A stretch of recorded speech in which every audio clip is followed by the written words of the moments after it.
नमस्कार, आप देख रहे हैं कालचक्र में आपके साथ पूजा राठौर शर्मा और मेरे साथ हैं प्रश्न कुंडली विशेषज्ञ पंडित सुरेश पांडे जी। पंडित जी, आपका बहुत बहुत स्वागत। धन्यवाद। खुलेगी किस्मत, भरेगा भंडार, मिलेगी शोहरत, बढ़ेगा प्यार, होगी तरक्की और बढ़ेगा कारोबार। 8 शुभ काम बनाएंगे बिगड़े काम। देखिए कालचक्र।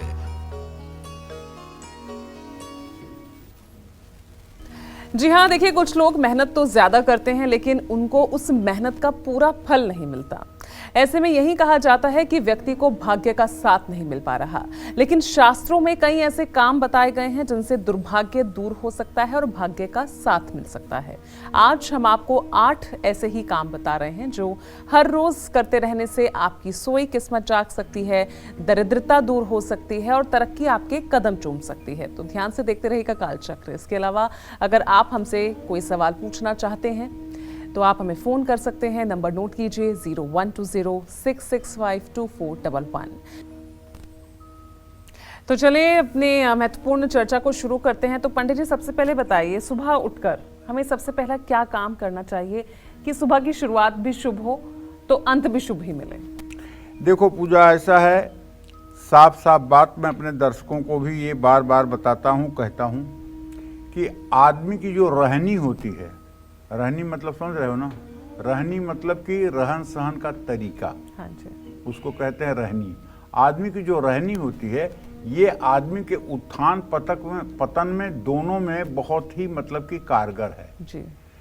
क्योंकि इतिहास, भूगोल, नागरिक शास्त्र, जीव विज्ञान, ये सब आपको स्कूलों में पढ़ाया जाता है, लेकिन रहनी आपको किसी स्कूल में नहीं पढ़ाई जाती है। बिल्कुल। रहनी या तो आप समाज में सीखते हैं, या तो अपने परिवार में सीखते हैं, या माता पिता से सीखते हैं, या किसी अपने आदर्श से सीखते हैं। मतलब आपकी दिनचर्या कैसी होनी चाहिए। तो जब हम प्रातः काल सो करके उठते हैं, सबसे पहला काम हमें क्या करना चाहिए? सबसे पहला काम हमें करना चाहिए कि सुबह उठते ही अपने दोनों हाथों को ऐसे रगड़ करके और दोनों हाथ की हथेलियों को देखना चाहिए। और एक मंत्र है, अगर इसको हमारे सभी दर्शक याद कर लेंगे तो मेरे ऊपर बड़ी कृपा करेंगे। कराग्रे वस्ते लक्ष्मी, कर मध्य तू सरस्वती, कर मूले तू गोविंदम, प्रभाते कर दर्शनम। कर आग्रे वस्ते लक्ष्मी, हाथ के ऊपरी पूर्व में लक्ष्मी का वास है। कर मध्य तू सरस्वती, और हाथ के मध्य में सरस्वती का वास है। कर मूले तू गोविंदम, और जहाँ ये मतलब कि हथेली जुड़ती है, यहाँ गोविंद श्री कृष्ण का वास है। ऐसा ध्यान करके देखते हुए जो लोग अपने दिनचर्या की शुरुआत करते हैं, आप विश्वास करिए उनके जिंदगी में हर समय असंभव से असंभव कार्य भी संभव हो सकता है। कुछ पलों तक देखकर चेहरे पर 3-4 बार हाथ को फेरना चाहिए और धर्म ग्रंथों के अनुसार हथेली के अग्र भाग में माँ लक्ष्मी का भाग, मध्य भाग में माँ सरस्वती का भाग और मूल भाग में गोविंदम भगवान श्री हरि विष्णु का वास माना जाता है। इसलिए रोज सुबह उठते ही अपने हथेलियों को देखने से भाग्य चमक उठता है, इसमें कोई दो राय नहीं। और आप ये काम नहीं कर पाते हैं जिसमें ना कोई पैसा लगता है, ना कोई समय लगता है, ना कोई विधान लगता है। कितना ज्यादा आप अपने जीवन से लापरवाह हैं, जरा सोच कर देखिएगा। अपने हृदय पर हाथ रख के सोचिएगा, क्या आप ये उपाय करते हैं? अगर करते हैं तो आपका जीवन सुखमय होगा, ये मैं दावे के साथ कह सकता हूं। अगर नहीं करते हैं तो आपको संकल्प लेकर के आज से करना चाहिए। रोज सुबह बिस्तर पर से उतरते समय पहले तो आप अपना स्वर देखिए कि बाईं नाक से श्वास चल रहा है कि दाहिनी नाक से श्वास चल रहा है। बेड से पैर उतारने के पहले देख लीजिए। हाँ, बाईं नाक से अगर स्वर चल रहा है तो बाएं हाथ से पृथ्वी का स्पर्श करके माथे पर लगाइए और बायां पैर जमीन पर उतार करके खड़े हो जाइए। और अगर दाहिने नाक से स्वर चल रहा है तो दाहिने हाथ से पृथ्वी का स्पर्श करिए और दाहिना पैर उतार करके जमीन पर खड़े हो जाइए। अगर ये 2 नियम आपने अपना लिया तो इसका मतलब कि आपका जीवन प्रकृति के अनुकूल हो गया। आधी समस्या तो आपकी गई। कोई पूजा पाठ नहीं है इसमें, कोई कर्मकांड नहीं है इसमें, कोई पैसा नहीं लग रहा है, कोई ज्यादा समय नहीं लग रहा है, केवल आपको व्यवस्थित होना है। व्यवस्थित होने में कुछ लग नहीं रहा है, लेकिन मिल बहुत कुछ रहा है। तो क्या मैं ये विश्वास करूं कि कल से आप भी अपने जीवन में इस तरह से परिवर्तन लाएंगे? आप अपने आगामी पीढ़ियों को ये बात बताएंगे कि ऐसे ऐसे करना चाहिए। जब आप एक साथ पूरे परिवार के साथ बैठें तो दुनियादारी की चर्चा, दुनिया की शिकायत, दुनिया की प्रशंसा, दुनिया की आलोचना करने की जगह इस तरह से धर्म के ज्ञान की बातें आपस में अगर आदान प्रदान करें तो कितना अच्छा होगा। तो मैं चाहता हूं कि हमारे सभी दर्शक एक आदर्श जीवन जिएं और उनको देख करके लोगों को लगे कि इस आदमी के अंदर कोई तो विशिष्टता है जिसके कारण ये आदमी दुख सुख में हर समय एक जैसा बना रहता है। भाग्य का सही समय पर साथ पाने के लिए और सभी मनोकामनाओं को पूरा करने के लिए और ऐसे कौन से शुभ काम करने चाहिए ये मैं आपको बताऊंगा। लेकिन आज का टॉपिक बहुत इंटरेस्टेड है और ये हमारे जीवन के उत्थान पतन से जुड़ा हुआ है, इसलिए इसको गंभीरता से देखना चाहिए, समझना चाहिए, अपने रहनी में उतारना चाहिए और अपने आगे आने वाली पीढ़ियों को भी बताना चाहिए। जय मां विंध्यवासिनी।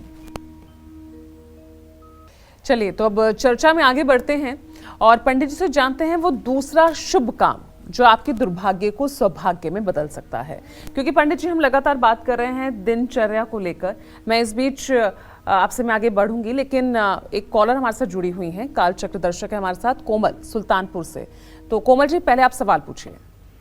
हाँ पंडित जी नमस्ते। खुश रहो बेटा। पंडित जी मैं अपने पापा के बारे में, छोटी बहन के बारे में जानना चाहती हूँ। जी पंडित जी मेरे बाबा मरने से पहले वसीयत करके गए थे, तो जिनके बेटे होंगे उन्हीं को मिलेगा अधिकार।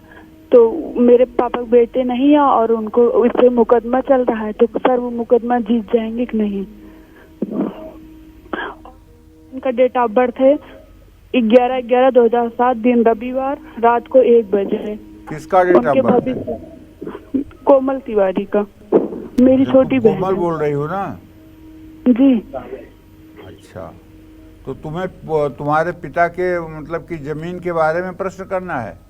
जी, मतलब उन मुकदमा जीत जाएंगे कि नहीं, उनकी संतान होगी कि नहीं?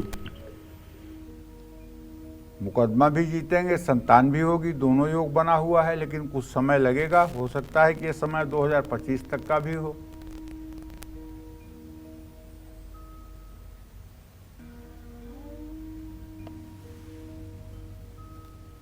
चलिए अब जान लेते हैं पंडित जी से वो दूसरा शुभ काम जो आपके दुर्भाग्य को सौभाग्य में बदल सकता है।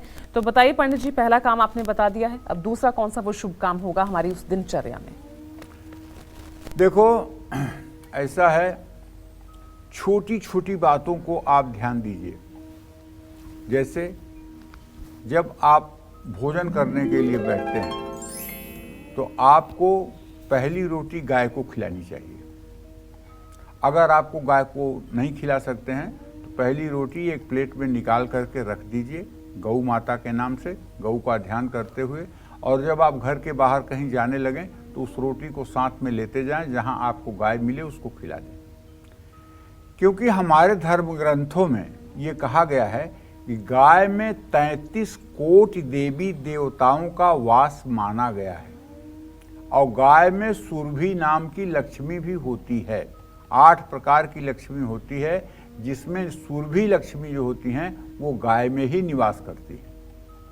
अगर हर रोज गाय को रोटी खिलाई जाए तो इससे सभी देवी देवता प्रसन्न होते हैं, पितर प्रसन्न होते हैं और सभी मनोकामना पूरी करते हैं। जानते हैं, चाहे जितना बड़ा दुर्भाग्य आपके ऊपर डेरा डाले हुए हो, चाहे जितनी अनहोनी घटनाएं घर में हो रही हों, चाहे जितना अपशकुन हो रहा हो, आप अपने दरवाजे के सामने रविवार को हल्का गुनगुना पानी से गाय को नहला दीजिए अपने दरवाजे पर, गाय को स्नान करवा दीजिए और स्नान करवाने के बाद उसको गुड़ रोटी या भात उसमें गुड़ डाल करके पका करके और आप खिला दीजिए। ये उपाय आप 5 रविवार करके देखिए। चाहे जितना बड़ा दुर्भाग्य आपका होगा, वो गाय के शरीर से गिरा हुआ पानी उस धरती पर वहां के दुर्भाग्य को जला करके खाक कर देगा और आपके सौभाग्य का उदय होगा। चाहे जितना बड़ा दुर्भाग्य आपका पीछा कर रहा होगा, उससे आपको मुक्ति मिलेगी। लेकिन ये विडंबना है कि शहरों में रहने वाले लोग ये उपाय नहीं कर सकते। अगर नहीं कर सकते तो ये उपाय उन्हें जाकर के किसी गौशाला में रविवार को करना चाहिए और कोई ऐसा बर्तन ले जाना चाहिए जिसमें गाय के शरीर से गिरता हुआ पानी थोड़ा सा आप ले लें और उसे किसी शीशी बोतल में बंद करके ले आएं और अपने घर में उस पानी को छिड़क दें। 5 रविवार अगर ये उपाय आप कर दें तो निश्चित रूप से आपके घर से भी दुर्भाग्य दूर हो जाएगा। भाग्य साथ नहीं दे रहा है तो हर रोज चींटियों को शक्कर मिला हुआ आटा खिलाइए। अगर चींटियां आपको नहीं मिल रही हैं तो किसी पीपल के पेड़ के नीचे आप चले जाइए, वहां आप आटा और चीनी का मिक्सचर जो है उसे आप वहां डाल दीजिए, वहां चींटियां पहुंच जाएंगी। ये उपाय कोई ना तो महंगे हैं, ना तो बहुत आपका समय लगता है और ना तो इसमें कोई ऐसी झंझट है जिसे आपको करने में दिक्कत हो। ये सनातन धर्म के सब उपाय हैं जिन्हें करना, हमारे यहाँ गौ सेवा को तो बहुत बड़ी सेवा मानी गई है। लेकिन आज मेट्रो सिटी में रहने वाले लोग अपने रहने के लिए जब परेशान हैं तो गाय कैसे पालेंगे। लेकिन गांव में जो 70% आबादी गांव में रहती है, उनके लिए तो ये सौभाग्य का समय है ना, वो तो इसका लाभ उठा सकते हैं ना। तो देखिए, घर से नकारात्मक ऊर्जा और वास्तु दोष दूर करने के लिए हमें कौन सा शुभ कार्य हर रोज करना चाहिए, ये भी मैं आपको बताऊंगा बस थोड़ी देर में। जय मां विंध्यवासिनी। चलिए, इस बीच कालचक्र दर्शक जुड़ गई हैं रेनू फरीदाबाद से। सवाल पूछिए रेनू जी। हाँ जी, नमस्ते पंडित जी। हाँ, सदा सुखी रहिए। पंडित जी, मेरे 2 सवाल हैं। एक मेरे बेटे के लिए है। बेटे का नाम नितिन चौहान और 26 साल उसकी उम्र है। और पति के लिए पंडित जी, ना कोई घर है ना कोई कर्जा है, बिजनेस भी ठीक नहीं है, क्या करें आर्थिक स्थिति ठीक हो जाए।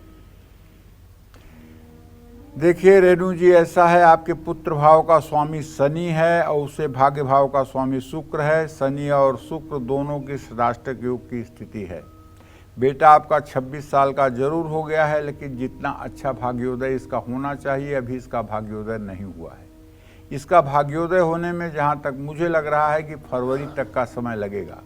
फरवरी के बाद ये लड़का निश्चित रूप से ऊंचाई प्राप्त करेगा और घर की परिस्थितियों को बदलेगा। आपने जहाँ तक अपने पति के बारे में प्रश्न किया है तो रेणु जी बताना चाहूँगा कि ये आपका प्रश्न लग्न से 7वें भाव का स्वामी मंगल अस्त है। आपके पति में पहली बात तो महत्वाकांक्षा की कमी है। दूसरी बात यह है कि साहस से किसी कार्य को करना नहीं चाहते हैं और थोड़े से में संतुष्ट रहना चाहते हैं।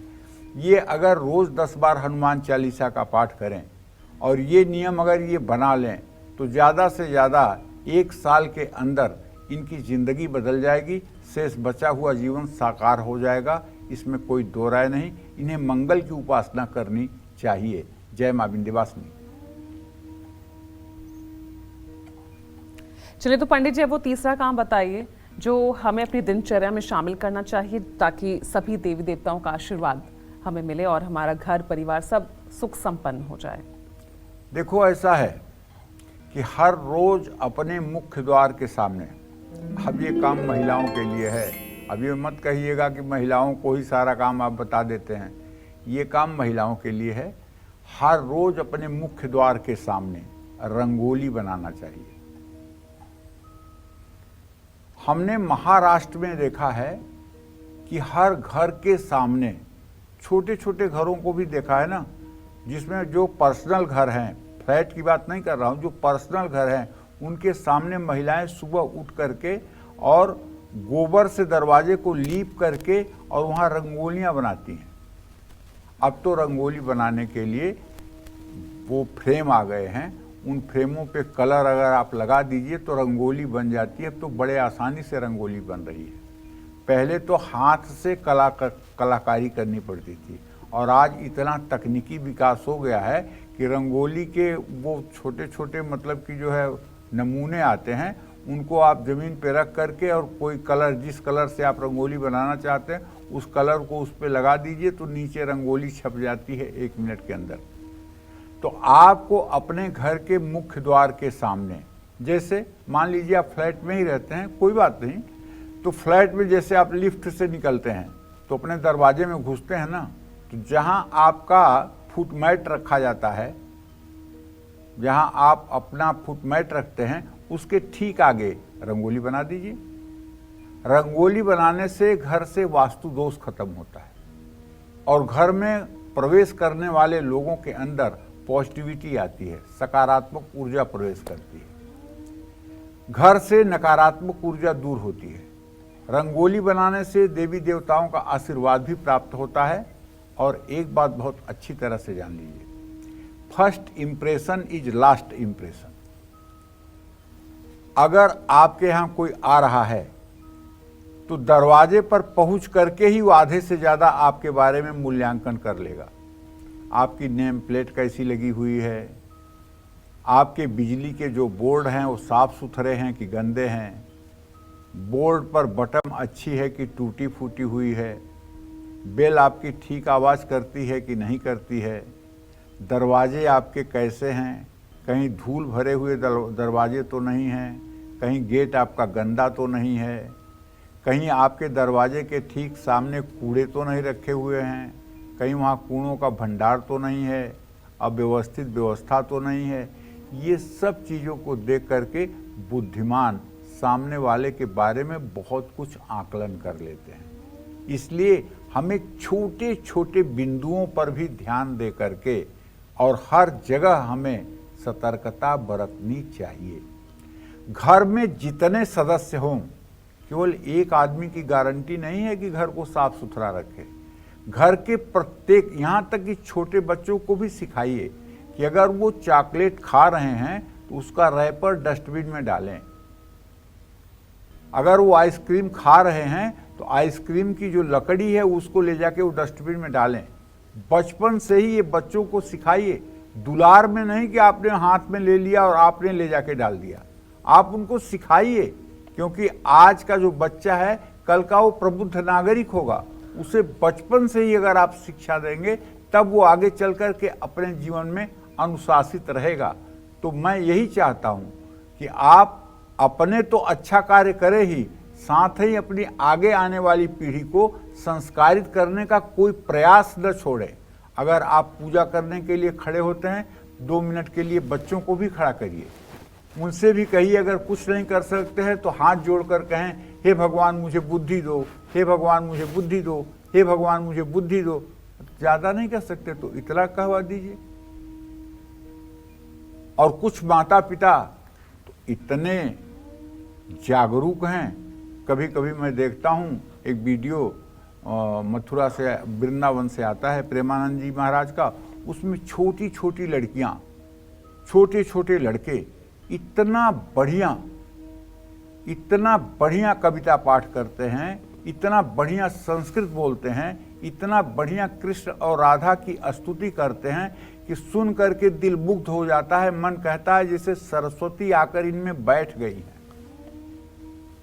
वो पल मतलब कि अविस्मरणीय हो जाते हैं। तो इसमें उन बच्चों की महानता कम, उनके माता पिता की महानता ज़्यादा है, जिन्होंने उनको सिखाने का प्रयास किया है। और आज 40 साल की महिलाएं मुझसे मिलती हैं, 50 साल की महिलाएं मिलती हैं। जब उन्हें बताता हूं कि ये काम शुक्ल पक्ष में करना है, ये काम कृष्ण पक्ष में करना है, तो कहती हैं शुक्ल पक्ष क्या होता है पंडित जी, कृष्ण पक्ष क्या होता है पंडित जी। तब मन कहता है अपने हाथ से अपना सर पूंछ लूं कि मैं तो हूँ सनातन धर्मी, मैं तो रहता हूँ हिंदुस्तान में, ये भी रहती है हिंदुस्तान में, इसे पता नहीं है शुक्ल पक्ष क्या होता है, कृष्ण पक्ष क्या होता है। और अगर पूछो कि 12 महीने के हिंदी में नाम बता दो, नहीं आता है।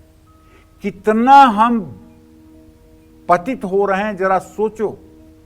हम अपनी संस्कृति को भूलते जा रहे हैं। 12 महीने हमारे कौन कौन से होते हैं ये हम भूलते जा रहे हैं। शुक्ल पक्ष कृष्ण पक्ष क्या होता है ये हम भूलते जा रहे हैं। क्या मैसेज देंगे कल हम बच्चों को? कौन सा भारत बनाने जा रहे हैं हम? किस भारत का निर्माण करने जा रहे हैं हम? चांद पर पहुंच गए, बड़ी अच्छी बात है, लेकिन आप कहां पहुंच रहे हैं? इसलिए देखिए, समस्त महिलाओं को घर की जो धर्म की मेरुदंड होती है ना, वो महिलाएं ही होती हैं। अगर महिलाएं ना हों तो मैं दावे के साथ कह सकता हूं, यहां भक्ति और धर्म 1 मिनट श्वास नहीं ले सकता है, क्योंकि इन्हीं महिलाओं के द्वारा मंदिरों का, साधु संतों का, भक्तों का, सबका पोषण होता है। और समय समय पर ये महिलाएं खुद दुखी रह करके कठिन से कठिन व्रतों को करती हैं और उनका निर्वाह करती हैं। इसलिए ये इस सृष्टि की मेरुदंड हैं, इनका सदैव सम्मान होना चाहिए। और जिन घरों में स्त्रियों का सम्मान नहीं होता है, जिन घरों में स्त्रियां अपमानित की जाती हैं, जिस घरों में स्त्रियों के साथ दुर्भाव किया जाता है, उस घर में कभी सुख शांति नहीं रह सकती है, चाहे उसके लिए देवता ही आकर के प्रयास करें। कुछ दिन आप सुखी रह लीजिए, लेकिन प्रकृति का ऐसा झापड़ पड़ेगा, भगवान की ऐसी लाठी पड़ेगी, उसमें आवाज नहीं होगा और आप कराह नहीं पाएंगे और उन दुखों से आपकी जिंदगी नारकीय हो जाएगी। इसलिए घर की हर महिला का सम्मान होना चाहिए। जय मां विंध्यवासिनी। चलिए, इस बीच हमारे साथ कालचक्र दर्शक जुड़ गए हैं। अमित हैं थाने से। अमित, पूछिए सवाल। हेलो। हाँ, मेरा नाम अमित है, थाने से बात कर रहा हूँ जी। नमस्ते गुरुजी। खुश रहो बेटा। हाँ गुरुजी, मेरा बर्थडे है 25 जून 1978। जी जी। जन्म समय है 4:50 शाम के, और जन्मस्थल है बॉम्बे। जी। मुझे मेरे करियर के बारे में पूछना है। मतलब मेरा करियर कभी भी है ना, मतलब हर 6 महीने में 7 महीने में जॉब छूट जाती है और बार बार फिर पैसों की किल्लत आ जाती है, फिर लोन पे फिर लेना पड़ता है, तो बहुत कर्ज में हूँ। 4 साल पहले एक घर भी लिया था लोन पे, लेकिन अभी तो वो पूरा नहीं हो पाया, सिर्फ EMI तो जा रहा है। तो आगे जाके मेरी मतलब फाइनेंशियल कंडीशन कैसे रहेगी वो मुझे जानना था। तो अभी भी है ना, मैं जिस कंपनी में काम कर रहा हूँ वहाँ पे भी ऐसा श्योर नहीं है कि मैं यहाँ पे टिक पाऊंगा कि नहीं। देखो अमित, सही बात यह है कि अब आप 45 साल के हो गए हो और प्रश्न के अनुसार मैं देख पा रहा हूँ कि आपका भाग्येश बृहस्पति और मंगल परस्पर 6ठे 8वें हैं। भाग्य आपका बिल्कुल साथ नहीं दे रहा है। किसी तरह से आपकी आजीविका चल रही है। उसके पीछे जो मैं कारण समझ पा रहा हूँ, वो कारण ये समझ पा रहा हूँ कि आपका व्यक्तित्व जो है वो जितनी अच्छाई होनी चाहिए उतनी अच्छाई नहीं है। एक तो आपके अंदर एम्बिशन की कमी है, महत्वाकांक्षा की कमी है, और दूसरी बात, छोटी छोटी बातों पर आप अलर्ट नहीं रहते हैं, लापरवाही कर जाते हैं। अगर आप चाहते हैं कि आपका जीवन सचमुच में अब 45 साल के बाद कभी नीचे की तरफ न जाए, तो आप मेरा कहना लक्ष्मण रेखा मानिएगा। आप रोज सुबह 4 साढ़े 4 बजे सोकर उठ जाइए, स्नान करके नित्य क्रिया से निवृत्त होकर के, और आप अपने घर के पूजा स्थान में बैठ करके श्री सूक्तम के 16 मंत्रों का 16 बार पाठ करिए। और हो सके तो अपने पत्नी से भी कहिए कि वो भी श्री सूक्तम और कनक धारा स्त्रोत का सुबह शाम पाठ करें, महालक्ष्मी की पूजा करें, और घर में सुबह शाम घी का दिया जरूर जलवाइए। अगर ये उपाय आपने 3 वर्षों तक लगातार कर लिया तो आप विश्वास करिए, इस तरह से उदासी का प्रश्न करने का आपको जीवन में मौका नहीं मिलेगा, बल्कि भाग्य आपका हर समय सहायक होगा। लक्ष्मी की कृपा आपके घर पर रहेगी और आपका स्वयं का व्यक्तित्व जो निखरेगा, उसे देखकर आप आश्चर्यचकित हो जाएंगे। जय मां विंध्यवासिनी। तो आज पंडित सुरेश पांडे जी आपको ऐसे 8 शुभ काम बता रहे हैं जो आपकी हर मनोकामना को पूरा कर सकते हैं, हर मुश्किल को दूर कर सकते हैं। तो चलिए अपनी इसी चर्चा को आगे बढ़ाते हुए बात करते हैं उस चौथे शुभ काम की, जिसे करने से आपके घर और आपकी जिंदगी खुशियों से भर जाएगी। तो पंडित जी बताइए वो कौन सा चौथा शुभ काम है? देखिए, ऐसा है कि सनातन धर्म में जन्म लेने वाला हर बुद्धिमान व्यक्ति जो जरा सा धर्म कर्म में रुचि रखता होगा, उसके लिए कह रहा हूँ, तो वो ये जानता होगा कि सनातन धर्म में 5 देवताओं की पूजा को पंचांग पूजन कहते हैं। ठीक है, 5 देवताओं की पूजा को पंचांग पूजन कहते हैं। तो इसके विषय में भी बात करूंगा, लेकिन हर रोज अच्छी तरह से एक तो घर की साफ सफाई होनी चाहिए और हर रोज सुबह घर में झाड़ू पोछा होना चाहिए। पानी में थोड़ा सा नमक मिलाकर शनिवार को पोछा लगाने से नकारात्मक ऊर्जा दूर होती है। शाम को भूल करके भी घर में झाड़ू पोछा न लगाएं। घर में लगे मकड़ी के जाले और धूल को अच्छी तरह से साफ करें। घर में कपड़े और बिस्तर फैलाकर ना रखें। घर के बाहर पड़े जूते चप्पल सही ढंग से रखें। इस बात का भी ध्यान दें कि बेड पर बिछी हुई चादरों में सिलवट ना हो। घर और परिवार से बुरी नज़र, नकारात्मक ऊर्जा को दूर करने के लिए और माँ लक्ष्मी की कृपा पाने के लिए कौन से और शुभ कार्य करने चाहिए, ये भी मैं आपको विस्तार से बताऊंगा। ध्यान से देखते रहिए कालचक्र। कालचक्र दर्शक और जुड़ गए हैं हमारे साथ। नीलम है गाजीपुर से। नीलम जी सवाल पूछिए। गुरु जी प्रणाम। हाँ, सदा सुखी रहिए नीलम जी। गुरु जी मेरा 4 सवाल है गुरु जी। हेलो, आप जोर से बोलिए और जितना कम सवाल पूछेंगी उतना सटीक उत्तर मिलेगा। जितना ज़्यादा सवाल पूछेंगी उतने सटीक उत्तर की गारंटी नहीं है। गुरु जी मेरे पति का जन्मदिन है 1990 का गुरु जी। वो बहुत परेशान है। उनका नाम राधेश्याम है। ठीक है, मैं आपके पति के बारे में बता देता हूँ। उनका जो है, उनके स्वामी शुक्र ग्रह बन रहे हैं और वो शुक्र इस समय नीच राशि में गोचर कर रहा है, इसलिए वो परेशान जरूर हैं, इसमें कोई दो राय नहीं है।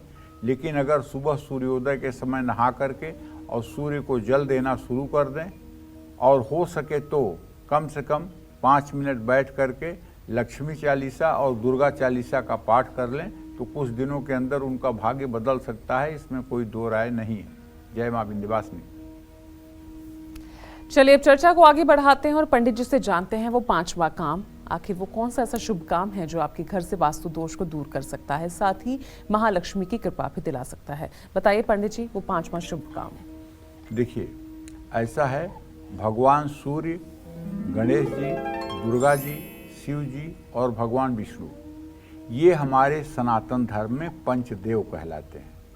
कोई भी छोटी से छोटी पूजा हो या बड़े से बड़ा अनुष्ठान हो, सबसे पहले इन्हीं 5 लोगों की पूजा होती है। ठीक है, चलिए, अगर आपको पूजा करने का समय नहीं है, आप कहते हैं कि मेरी जिंदगी इतनी बिजी है, मैं कहाँ पूजा करूंगा, या आप विद्यार्थी हैं, आपको पढ़ना भी तो एक साधना है ना भाई। अगर आप पूजा नहीं करते तो कोई बात नहीं, लेकिन आप पढ़ाई तो कर रहे हैं ना, ये भी तो सरस्वती की साधना है ना, आपको पूजा का ही फल मिलेगा। अगर आप प्रसन्नता पूर्वक विद्या अध्ययन कर रहे हैं तो आपको पूजा करने का ही फल मिलेगा। उसके लिए हम आपको बताते हैं कि एक स्तोत्र रत्नाकर नाम की किताब है, उसको आप खरीद लीजिए। ये गीता प्रेस की किताब है और उसमें पहले गणेश जी का सुबह ध्यान कर लीजिए, बेड पर ही बैठे बैठे कर लीजिए। प्रातः स्मरामि गणनाथ मनाथ बंधुम सिंदूर पूर परिपूरित गंड युग्मम उद्दंड विघ्न परिखंडन चंड दंड माखंडलादि सुरनायक वृंद वंद्यम गणाधिपतये नमः। गणेश जी का ध्यान करते हुए हाथ जोड़ लीजिए। अब दूसरे पे दुर्गा जी का ध्यान करिए। विद्युद्धाम समप्रभाम मृगपति अस्कंध स्थिताम भीषणाम कन्याभि करवाल खेता विराज सेविताम हस्तै चक्र गदास खेत विस्कंद चापम गुणम तर्जनिम बिभ्राणाम मनलात्काम सधराम दुर्गा त्रिनेत्राम भजे। दुर्गा जी का ध्यान हो गया। अब किसका ध्यान करना है? भगवान विष्णु का। प्रातर्स्मरामि भवभीति महाति शांते नारायणं गरुणवाहन यब्जनाभं ग्राहाभिभूति वरवारण मुक्ति हेतुम चक्रायुधम तरुणवारिज पत्र नेत्रम। ओम नमो भगवते वासुदेवाय विष्णवे नमः। अब भगवान शिव का ध्यान कर लीजिए। प्रातर्स्मरामि भवभीतिहरं सुरेशं गंगाधरं वृषभवाहनम् अम्बिकेशं खड्वांग वरदाभयहस्तमीशं संसार रोगहरमौषधम द्वितीयम्। ओम नमः शिवाय। अब आप ध्यान कर लीजिए सूर्य का। जपा कुसुम संकाशम काश्यपेयम महाद्युतिम तमोवरिम स्वरूपापघ्नम प्रणतोस्मि दिवाकरः सूर्याय नमः। तो आप पूजा नहीं किए, नहाने के बाद हाथ जोड़ करके इन 5 मंत्रों को 5 मिनट में आपने बोल लिया, आपको पंचदेव की पूजा करने का पूरा फल मिल गया। अगर आपके पास समय है तो इन पंचदेवों की पूजा करें। अगर आपके पास समयाभाव है, आप विद्यार्थी हैं, तो आप पढ़ने जब बैठें तो इन पंचदेवों को प्रणाम करके और इनसे ये अनुमति लेकर के कि अब मैं विद्याध्ययन शुरू कर रहा हूँ, आप लोगों की कृपा से सारी चीज़ें हमें कंठस्थ होनी चाहिए। घर के पूजा स्थान में रखी मूर्तियाँ आपके घर में नकारात्मक ऊर्जा को दूर करती हैं। अगर रोज़ पूजा नहीं करते हैं तो इससे घर में वास्तु दोष बढ़ता है, माँ लक्ष्मी रूठती हैं। शास्त्रों के अनुसार पूजा स्थान में सुबह शाम घी का एक दिया और धूप जरूर जलना चाहिए।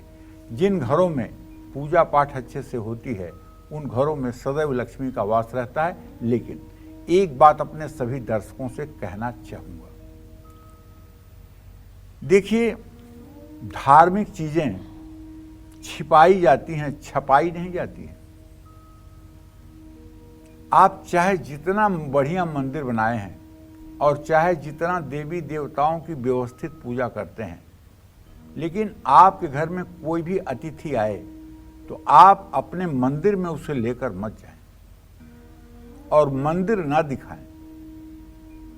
मंदिर आपका और भगवान का विषय है। हाँ, अगर कोई ज्ञानी व्यक्ति जिसने वेदों का, शास्त्रों का, पुराणों का अध्ययन किया है, जिसने पूरी जीवन अपनी साधना में लगाई है, ऐसे किसी व्यक्ति को यदि आप जानते हैं तो उसका आप पूजा रूम में प्रवेश करा सकते हैं। वो वहाँ जा कर के आपको सद्मार्ग बता सकता है और उससे कुछ आपका कल्याण हो सकता है। लेकिन जो आपकी तरह सांसारिक व्यक्ति है वो वहाँ जा कर के रायचंद बन करके आपको उपदेश देने लगेगा, अरे ये शिवलिंग नहीं रखा जाता है, घर में तो वहाँ महाकाली का चित्र नहीं रखा जाता है, घर में तो शंख नहीं रखी जाती है, घर में तो बत्ती नहीं जलाई जाती। इस तरह से वो रायचंद राय देंगे और आपका दिमाग भ्रष्ट करेंगे। इसलिए पूजा स्थान तक किसी को मत ले जाइए, ये मेरा कहना है, क्योंकि ये आपका व्यक्तिगत कार्य है। इसको अगर आपने दिखा दिया लोगों को तो आपका पुण्य खत्म हो गया। आजकल क्या हो रहा है, भंडारा कोई करवा रहा है तो पहले बोर्ड लग जाएगा कि शनि मंदिर में 1000 लोगों के लिए भंडारे का आयोजन किया गया है, सौजन्य से राकेश कुमार। अभी पढ़ लिया 5000 लोगों ने, खिलाया 1000 लोगों को, तो अविनाशी बैंक में जमा होकर सब खत्म हो गया। तो इसलिए अगर आप भंडारा कराते हैं, आपसे कोई पूछे भी कि आपने भंडारा कराया क्या, अरे नहीं भैया हम अपने खाने के लिए मर रहे हैं, हम कहाँ से भंडारा कराएंगे। तो आप भंडारे में तो थे, हाँ वहाँ सेवा में मैं था, वहाँ मैं सेवा कर रहा था, भंडारा किसी ने किया होगा, मैं सेवा कर रहा था। इस तरह से अगर आप विनम्र भाव से जीवन जिएंगे तब आपके अविनाशी बैंक में आपका धर्म जमा होगा, जो आपके अगले जन्म और इस जन्म में भी काम आएगा। जय मां विंध्यवासिनी। तो चलिए पंडित जी से जानते हैं वो कौन सा छठा शुभ काम होगा जो आपको मां लक्ष्मी संग भोलेनाथ की कृपा दिला सकता है। पंडित जी बताइए इस शुभ छठे कार्य के बारे में। देखिए, अगर आप चाहते हैं कि आपके जीवन में कोई परेशानी न आए, आप पर मां लक्ष्मी की कृपा हमेशा बनी रहे, तो हर रोज शाम के समय मुख्य द्वार पर आपको एक दियली में, मिट्टी की दियली में लेटी हुई बत्ती डाल करके जरूर दिया जलाना चाहिए सूर्यास्त के समय। इस उपाय को करते समय हमारा भाव होना चाहिए कि यह दीपक देवी लक्ष्मी के स्वागत के लिए है। माने लक्ष्मी जब प्रवेश करेंगी तो उनके स्वागत में ये दीप जल रहा है। शाम के समय महालक्ष्मी पृथ्वी पर भ्रमण करती हैं और जिन घर के मुख्य द्वार पर माँ लक्ष्मी के स्वागत के लिए दिए जलाए जाते हैं वहां वो प्रवेश करती हैं। हर रोज सूर्यास्त के बाद शिवलिंग के पास भी एक दिया जलाना चाहिए और खास करके किसी शिवालय में अगर आपने दिया जला दिया तो आपने तो राजसूय यज्ञ कर लिया। शिव पुराण के अनुसार शिवालय में शिवलिंग के पास दीपक जलाने से अक्षय पुण्य की प्राप्ति होती है। शिव जी की प्रसन्नता से धन संबंधी कार्यों में आ रही बाधाएं दूर हो सकती हैं और घर में धन समृद्धि बढ़ सकती है। अगर आपके परिवार में बीमारियों ने अपना डेरा जमा रखा है, परिवार का कोई न कोई सदस्य हर वक्त बीमार रहता है, तो ऐसे में आपको हर रोज कौन से शुभ काम जरूर करने चाहिए जिनसे इन परेशानियों से आपको निजात मिले, ये भी मैं आपको बताऊंगा बस थोड़ी देर में। जय मां विंध्यवासिनी। तो पंडित जी, अब वो 7वां कौन सा शुभ कार्य होगा जिसमें हम सभी को अच्छा स्वास्थ्य मिले, हेल्दी फिट रहे? देखिए, चिंता से चतुराई घटे, दुख से घटे शरीर, पाप किए लक्ष्मी घटे, कह गए दास कबीर। अगर आप चिंता हर समय करेंगे तो आपकी बुद्धिमत्ता समाप्त हो जाएगी और अगर आप दुखी रहेंगे तो आपका शरीर गलने लगेगा। पाप कर्म अगर आप कर रहे हैं तो लक्ष्मी रूठ जाएंगी। तो शाम को भूल करके भी सूर्यास्त के समय सोना नहीं चाहिए किसी को भी। शाम को सोने से मां लक्ष्मी रुष्ट होती हैं। लेकिन अगर कोई व्यक्ति बीमार है या वृद्ध है या बालक है तो वो शाम को सो सकता है। शाम के समय सूर्यास्त होने पर एक बार पूरे घर के बल्ब जला देने चाहिए। सारी जितनी भी लाइटें हैं उनको एक बार कुछ मिनट के लिए ऑन कर देना चाहिए। उसके बाद जहां जरूरत हो वहां की बत्ती आप ऑन रखें, जहां की जरूरत न हो वहां आप ऑफ भी कर सकते हैं। घर में अंधेरा सूर्यास्त के बाद नहीं रहना चाहिए। अगर ज्यादा समय के लिए पूरे घर में रोशनी नहीं कर सकते हैं तो कुछ देर के लिए यह उपाय किया जा सकता है। अंधेरे से वास्तु दोष उत्पन्न होता है। शास्त्रों के अनुसार हमें संध्या काल में भोजन, सूर्यास्त के समय भोजन नहीं करना चाहिए। अगर भोजन कर रहे हैं तो या तो सूर्यास्त से पहले कर लीजिए या फिर सूर्यास्त के 1:24 बाद। और जो लोग सूर्यास्त के समय भोजन करते हैं उन्हें हर समय पेट से जुड़ी समस्या का सामना करना पड़ता है। तो ये बात भी ध्यान में रखने योग्य है। यदि बहुत ज़्यादा भूख लगी भी हो तो इस वक्त आप हल्का फुल्का नाश्ता या फल ले सकते हैं। हाँ, यदि कोई बुजुर्ग या बीमार है तो यह नियम उस पर लागू नहीं होता है। जय मां विंध्यवासिनी। अपने हर दिन को शुभ और सफल बनाने के लिए आपको कौन से आसान और अचूक उपाय करना चाहिए ये भी मैं आपको बताऊंगा बस थोड़ी देर। चलिए, अब बात कर लेते हैं ईमेल कुंडली विजेता की। तो पंडित जी, आज के हमारे जो ईमेल कुंडली विजेता हैं नोएडा से हैं नरेंद्र सिन्हा। और पंडित जी ने उन्हें ईमेल के जरिए अपनी भांजी के भविष्य को लेकर जानना चाहा है। डिटेल्स मैंने आपको बता दी है। मुस्कान वर्मा इनका नाम है और 29 अगस्त 2006 इनका डेट ऑफ बर्थ है। टाइम इनका है दोपहर के 3:15 और प्लेस ऑफ बर्थ है इनका यूपी का नोएडा। 2 सवाल हैं पंडित जी इनका। पहला सवाल इनकी भांजी को लेकर है कि कुंडली में इसकी सरकारी नौकरी है या नहीं। दूसरा, भविष्य को लेकर सवाल पूछ रहे हैं पंडित जी। देखो, ऐसा है, मुस्कान का जन्म धनु लग्न और तुला राशि में हुआ है। मुस्कान बहुत भाग्यशाली है।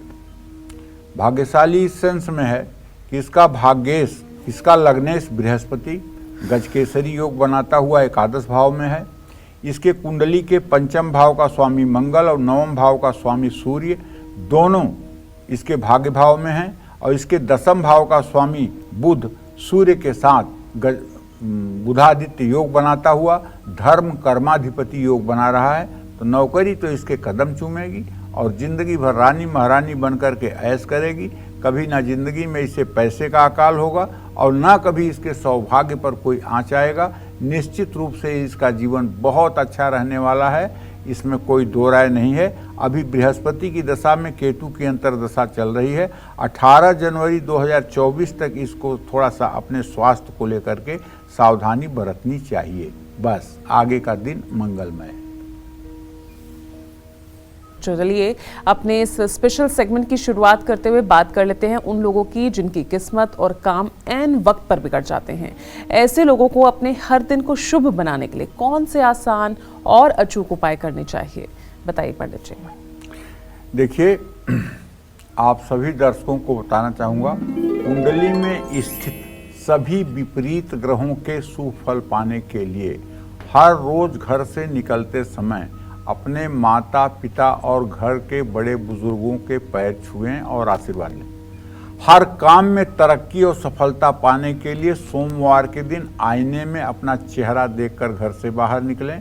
मंगलवार के दिन कुछ मीठा खाकर घर से बाहर निकलें। बुधवार के दिन धनिया के 2-3 पत्ते या दाने मुंह में डालकर निकलें। गुरुवार के दिन पीली सरसों के कुछ दाने मुंह में डालकर घर से बाहर जाएं। शुक्रवार के दिन दही और चीनी खाकर घर से बाहर जाएं। शनिवार के दिन थोड़ा सा घी और अदरक खाकर घर से बाहर जाएं। रविवार के दिन पान का पत्ता अपने पर्स में रखकर घर से बाहर जाएं। ये उपाय अगर आप 7 दिन का करना शुरू करेंगे तो सफलता आपके कदम चूमेगी। जहां आप जाएंगे वहीं से सफल होकर के शाम को वापस लौटेंगे।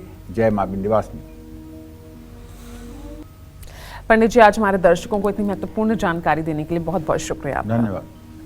तो उम्मीद करते हैं आपको आज का हमारा ये विषय बेहद पसंद आया होगा। कल फिर एक नए विषय और आपकी परेशानियों को दूर करने के लिए ढेरों उपाय लेकर आएंगे हम पंडित सुरेश पांडे जी के साथ। तब तक के लिए कालचक्र की पूरी टीम को इजाजत दीजिएगा। नमस्कार।